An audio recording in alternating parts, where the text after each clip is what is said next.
اعوذ باللہ من الشیطان الرجیم بسم اللہ الرحمن الرحیم۔ معزز دوستو، آج کی اس ویڈیو میں آپ کو سورۃ البقرہ کی آخری 3 آیاتوں کی فضیلت اور فوائد بتاؤں گا۔ اس سے پہلے آپ سے گزارش ہے کہ اگر آپ ہمارے چینل پہ نئے ہیں تو چینل کو سبسکرائب کریں، لائک کریں، حوصلہ افزائی کرنے کے لیے ایک اچھا سا کمنٹ کریں۔ پیارے دوستو، سورۃ البقرہ کی آخری 3 آیاتیں یعنی آمن الرسول سے آخر تک، جس گھر میں یہ آخری 3 آیاتیں پڑھی جائیں گی، یعنی رات کو سوتے وقت جو شخص یہ 3 آیاتیں پڑھے گا اس کو 3 فائدے ہوں گے۔ ایک یہ ہے کہ اس گھر کے اندر جو شیاطین ہیں، شیاطین اس گھر سے دور رہیں گے۔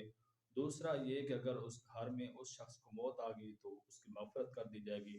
تیسرا یہ کہ چور اور اس جیسی بلاؤں سے وہ گھر محفوظ رہے گا۔ مجھے اپنی دعاؤں میں یاد رکھنا۔ السلام۔